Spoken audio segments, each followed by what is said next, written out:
Pamilya ng napaslang na intelligence officer ng Bataan umapila kay Pangulong Aquino. Si Alvin Baltazar ang ating tagapagbalita. Diba? Kaya nakikiusap lang ako. Sana tama na. Kasi kaming dalawa na lang ng anak ko eh. Wala nang magtatanggol sa amin. Pag naman sana kaming itamay, wala naman kaming alam mag-ina. Kaya nakikiusap ako. Tama na. Ito ang magkahalong hinigpis at pagmamakaawa ng asawa ni Chief Inspector Elmer Santiago na pinagbabaril nitong nagdaang Abril 16 sa Mandaluyong City.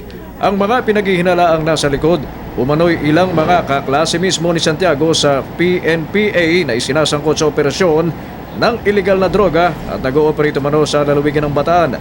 Ayon sa Volunteers Against Crime and Corruption, buwan ng Pebrero ay dumulog na sa kanila si Santiago sa pamamagitan ng text at dooy nagpahayag ng kahandaan na ibunyag ang umano'y sindikato ng illegal drugs na ang nasa likod ay junior at senior officers ng PNP. February 13, meron kaming tawag, may text siya na sinasabi nga niya na merong importante na involving national security. Kako bakit national security to? It's dahil ito ay involving mga officers ng bansang pulis na naghumahawak ng mga key positions sa Region 3 and sa NCRPO. May access siya, kaklase din yung mga sinasabi niyang involved eh. Sa naging salaysay pa ng kabiyak ni Santiago matapos ang pamamaril sa kanila ng isang nakamotorsiklo, isa sa mga isinasangkot na kaklase sa PNPA ng biktima ang nakita sa site at nahingan pa niya ng tulong. Ngunit Nung marami na ako nakitang tao, nakita ko si Colonel Manalo. Nakita ko siya, hinihingi ako ng tulong sa kanya.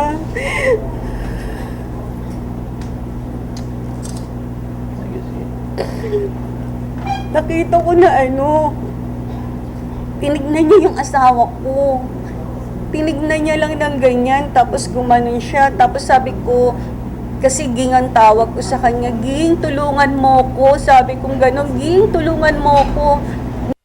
Siya ng gano'n, tapos pag sinundan ko siya, tapos nakita ko siya, may sinisenyasan siya. ang ina ni Major Santiago umapila na kay Pangulong Noynoy Aquino at kay PNP Chief General Alan Purisima na sana'y mabigyan ng pansin ang pagkamatay ng kanyang anak na anya'y tinupad lang naman ang kanyang tungkulin dangal lang at nakasagasa ng mga kabaro.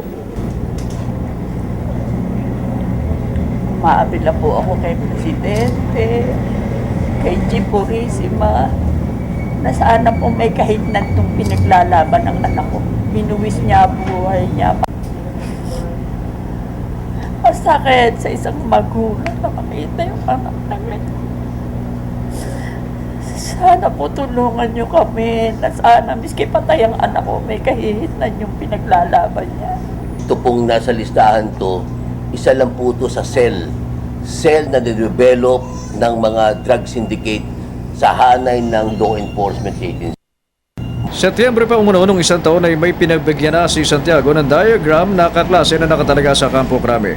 Ang pinagbigyan kamista ang lumalabas na nag-leak ng diagram sa mga isinasangkot dahilan upang magsimula ang kalbaryo ng pinaslang na dating intel officer. Para sa Telebisyon ng Bayan, Alvin Baltazar.